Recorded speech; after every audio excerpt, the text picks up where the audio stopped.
तो चलिए आज बात करते हैं भारत के एक ऐसे जाने माने यूनिकॉर्न की जो इस वक्त अपनी सबसे बड़ी चुनौती का सामना कर रहा है।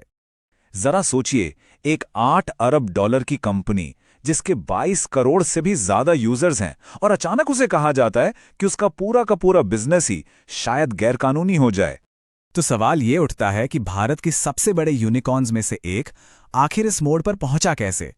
इस खतरे की जड़ तक पहुंचने के लिए हमें पहले ड्रीम 11 की उस शानदार कहानी को समझना होगा जो संघर्ष और सफलता से भरी है। तो चलिए कहानी की शुरुआत से शुरू करते हैं। ये कहानी है दो बचपन के दोस्तों की, स्पोर्ट्स के लिए उनके जुनून की और एक ऐसे आइडिया की जो इंडियन प्रीमियर लीग यानी आईपीएल के लॉन्च के साथ पैदा हुआ।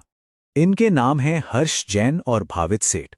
दोनों ही फैंटेसी स्पोर्ट्स के दीवाने थे और 2008 में उन्होंने देखा कि भारतीय बाजार में इस चीज की बहुत बड़ी जगह खाली है।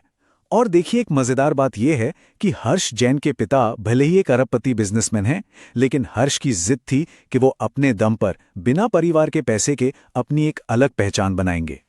हाँ, और इस टाइमलाइन को देखकर एक बात तो साफ हो जाती है कि कामयाबी रातों रात नहीं मिली। बिल्कुल नहीं, बल्कि जो शुरुआती वर्जन था वो तो बुरी तरह फ्लॉप हो गया। हालत ये हो गई थी कि सपने को जिंदा रखने के लिए उन्हें साइड में एक अलग डिजिटल एजेंसी तक शुरू करनी पड़ी। और ये नंबर 150 प्लस, ये उनकी लगन की कहानी कहता है। हर्ष जैन खुद बताते हैं कि वो 2 साल तक करीब 150 अलग अलग दफ्तरों के चक्कर काटते रहे। हर जगह जाकर पूरे दिल से अपनी पिच देते थे और हर बार उन्हें बड़े प्यार से ना सुनने को मिलती थी। तो जैसे जैसे प्लेटफॉर्म बड़ा होता गया, उसके सामने एक बहुत ही बुनियादी और बड़ा सवाल आकर खड़ा हो गया। क्या ये स्किल का खेल है जिसे कानून का संरक्षण मिला हुआ है, या ये सिर्फ और सिर्फ जुआ है? तो सारा खेल इसी फर्क पर टिका था। देखिए, एक होता है स्किल का खेल जिसमें आपका ज्ञान, आपका जजमेंट, आपकी स्ट्रैटेजी काम आती है। कामयाबी आपकी काबिलियत पर निर्भर करती है। और दूसरा होता है मौके का खेल जो पूरी तरह से किस्मत पर या रैंडम घटनाओं पर टिका होता है। ड्रीम 11 का तर्क यही था कि उनका प्लेटफॉर्म शेयर बाजार जैसा है, जहां लोग खिलाड़ियों और हालात पर पूरी रिसर्च करते हैं। ये कोई अंधी लॉटरी नहीं है। और ये लड़ाई जब कोर्ट पहुंची तो कई सुनवाइयों और चुनौतियों के बाद कोर्ट ने भी इस बात को माना। हाई कोर्ट ने साफ साफ कहा कि ड्रीम 11 वाकई स्किल का खेल है। क्यों? क्योंकि इसमें काफी स्किल, जजमेंट और समझदारी लगती है।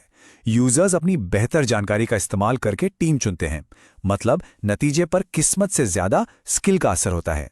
और इसलिए ये संविधान के तहत एक पूरी तरह से कानूनी बिजनेस एक्टिविटी है। और फिर 2021 में सुप्रीम कोर्ट ने इस बहस पर आखिरी मुहर लगा दी जब उन्होंने कहा this matter is no longer res integra. तो उनका मतलब साफ था कि भाई अब इस मामले पर और बहस नहीं होगी। एक ही सवाल बार बार मत पूछो, ये मामला अब तय हो चुका है। तो जैसे ये कानूनी उलझनें सुलझीं, ड्रीम 11 की ग्रोथ ने तो जैसे रॉकेट की रफ्तार पकड़ ली।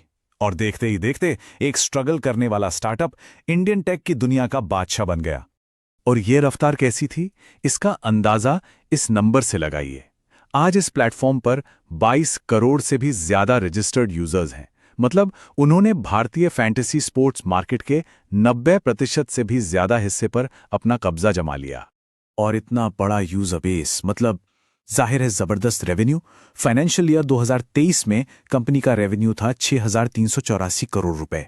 साल दर साल ये आंकड़ा बढ़ता ही जा रहा था। और इसी शानदार ग्रोथ का नतीजा था कंपनी का वैल्यूएशन, $8 बिलियन। इस वैल्यूएशन के साथ ड्रीम 11 भारत का पहला गेमिंग यूनिकॉर्न बन गया और देश के सबसे कीमती स्टार्टअप्स की लीग में शामिल हो गया। अब सवाल आता है कि ड्रीम 11 पैसा कमाता कैसे है। तो देखिए, इसका बिजनेस मॉडल काफी सीधा साधा है। जब भी कोई यूजर किसी पेड कॉन्टेस्ट में हिस्सा लेता है तो ड्रीम 11 उस एंट्री फीस में से एक छोटा सा कमीशन, जिसे प्लेटफॉर्म फीस भी कह सकते हैं, अपने पास रख लेता है। और बस यही कहानी हमें आज के मोड़ पर वापस ले आती है, जहां एक नया सरकारी बिल इस पूरे के पूरे बने बनाए साम्राज्य की नींव को हिलाने की तैयारी में है। ये जो नया बिल है, promotion and regulation of online gaming bill 2025, ये हानिकारक माने जाने वाले सभी ऑनलाइन मनी गेम्स पर बैन लगाने की बात करता है। सिर्फ गेम्स पर ही नहीं, बल्कि उनसे जुड़े किसी भी विज्ञापन या फाइनेंशियल लेन देन पर भी रोक लगाने का प्रस्ताव है। और सबसे बड़ी बात, ये बिल फैंटेसी स्पोर्ट्स को फिर से एक अलग कैटेगरी में डाल रहा है, जिससे उन्हें मिली स्किल के खेल वाली कानूनी सुरक्षा छिन सकती है। तो अब सबसे बड़ा सवाल यही है, भारत में फैंटेसी स्पोर्ट्स का भविष्य क्या है? क्या ये इस इंडस्ट्री के लिए गेम ओवर है या फिर खेल अभी बाकी है और बस ओवरटाइम में जा रहा है?